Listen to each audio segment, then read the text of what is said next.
Well, I think most people can agree and they understand that accidents and auto accidents, certainly here in Florida, are very common. But what happens when there is an auto accident involving a tractor trailer on the highways? Well, joining us again this morning to answer a few questions, we have Katherine Stone from Injury Florida Law once again. Good morning. Good to see Good to you. see you too. How are you? Good, good. This is interesting. I can't remember the last time we've talked about this, but I'd imagine semi trailers. I mean, Right. Here they're in this constantly on our highways here in Florida. right. I mean, between, major highways such as 75 and I-10 that go through the state of Florida, I mean, you can't go more than a mile without seeing a tractor trailer. And so recently I came across a client who had been involved where a tractor trailer had rear-ended a number of vehicles. And it was unfortunately because he couldn't stop the vehicle in time because of the load was too heavy. Interestingly enough, it's not just the operator of the tractor trailer or the owner of the tractor trailer. In this particular instance, the truck was owned by one company and the trailer was actually owned by another company, and it had been loaded by yet a different company. And so ultimately, the thing to think about with tractor trailer rigs is it may not just be one person's fault.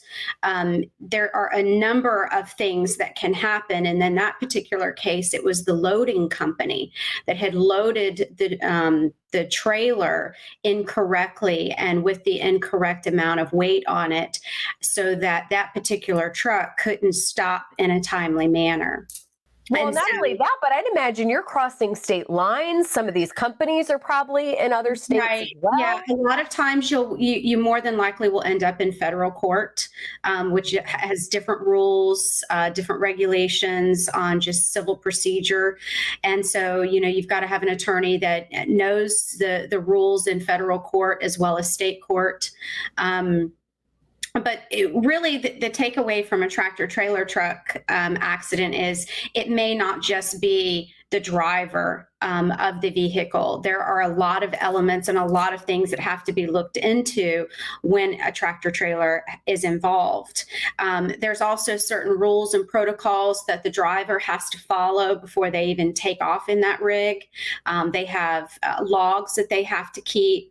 So it's a very, very in-depth process. And if someone has been involved in a tractor trailer, they need to make sure that whoever is handling that claim is familiar with those types of accidents. Well, and I was just going to ask, I mean, it seems like that's even more of a reason to make sure from the very beginning that a lawyer might need to get involved just because, I mean, it is Right. in a different class Well, of in that particular case, it was because our law firm got involved very, very quickly and were able to, they still had the load on the trailer. And so discovery was able to be done very, very quickly, rather than, if it's months to a years later, that load's probably not still going to be on there. And if whoever loaded that trailer didn't keep proper logs, then it's going to be very hard to potentially prove your case. Yeah. Well, we've been showing the website, the number as well. I know this is just one aspect of all the work that you do for people. And I know that's your passion, is making sure people get their questions answered, is it not? Yes. Yeah. Call us anytime. Well, again, there's the info. This will also go on our website as well. But as always, so good to see you.